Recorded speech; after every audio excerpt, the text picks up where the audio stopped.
नमस्कार, cook with लकीमध्ये आपल्या सर्वांचे मनापासून स्वागत आहे। आज आपण बनवणार आहोत डाळीचं पिठलं किंवा खरडाही याला बऱ्याच भागात म्हटलं जातं। सर्वप्रथम आपण चणा डाळ 1 वाटी घेणार आहोत। त्याला स्वच्छ पाण्याने धुवून 2 तास भिजत घालणार आहोत।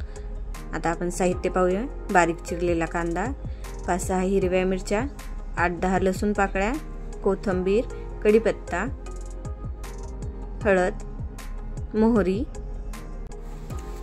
सर्वप्रथम एका खलबत्त्यामध्ये हिरव्या मिरच्या, लसूण आणि कोथिंबीर जाडसर आपल्याला कुटून घ्यायचे।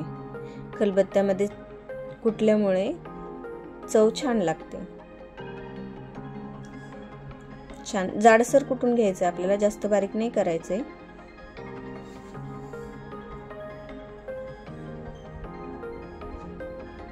पाट्यावरही कुटलं तरी चालतं। आपण आता डाळ भिजत घातली होती ती पाहून घेऊया।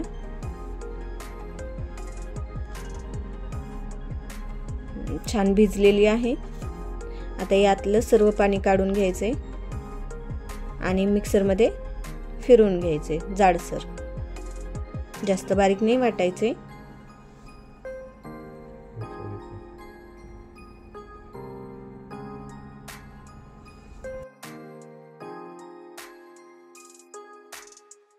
बारीक वाटल्यानंतर त्याला आपल्याला जी चव हवी आहे ती नाही येणार आहे, त्यामुळे थोडंसं जाडसरच वाटून घ्यायचं आहे। आता एक पॅन घ्यायचा आहे, त्यामध्ये आपल्याला तेल टाकून घ्यायचे। तेल चांगलं गरम होऊन द्यायचं आहे आपल्याला। तेल छान गरम झाल्यानंतर त्यात मोहरी टाकून घ्यायची आहे। मोहरी छान तडतडली की त्यामध्ये जिरे टाकून घ्यायचे। 7-8 कढीपत्त्याची पाने टाकून घ्यायची आहे।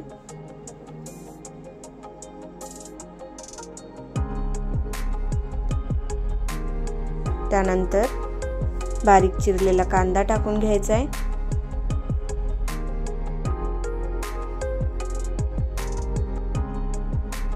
त्याला चांगलं सोनेरी रंग येईपर्यंत परतून घ्यायचा आहे आपल्याला।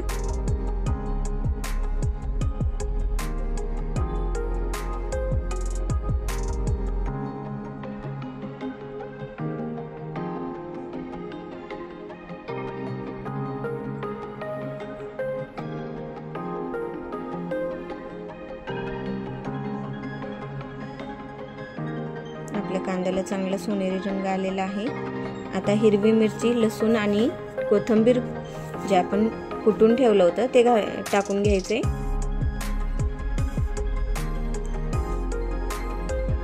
त्यालाही चांगलं परतून घ्यायचे, त्याचा कच्चापणा राहिला नाही पाहिजे।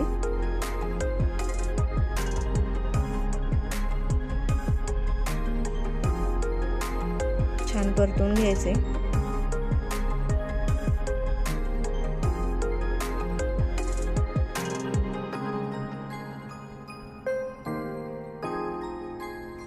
आता त्यामध्ये हळद टाकून घ्यायची आपल्याला।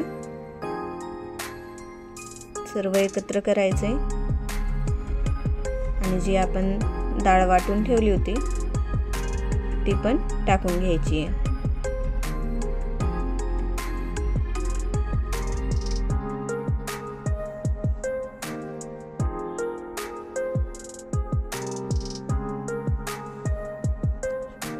त्याला छान परतवून घ्यायचे, एकजीव करून घ्यायचे।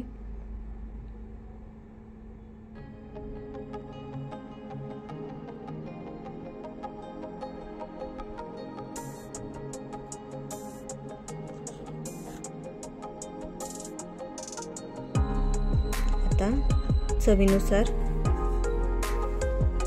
मीठ घालून घ्यायचे आपल्याला।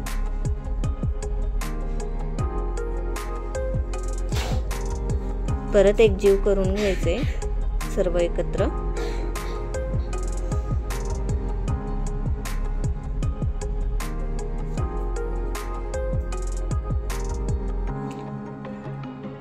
एकजीव केल्यानंतर त्याला थोडा वेळ 10 ते 15 मिनिटं झाकून ठेवायचे मंद आचेवर।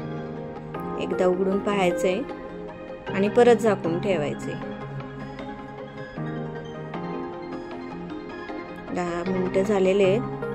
आपलं पिठलं छान तयार झालेलं आहे. त्याला एकजीव करून घ्यायचे.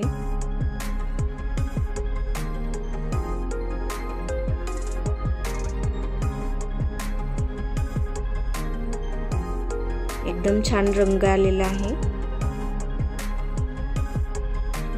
खमंग आणि चविष्ट असा खरडा तयार झालेला आहे आपला.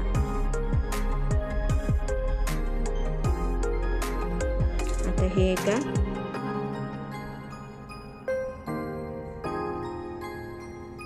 बाउल मध्ये आपण काढून घेऊया.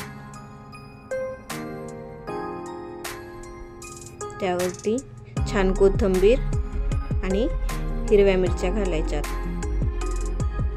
हा खरडा किंवा पिठलं भाकरी सोबतही छान लागतं आणि पोळी सोबतही. धन्यवाद.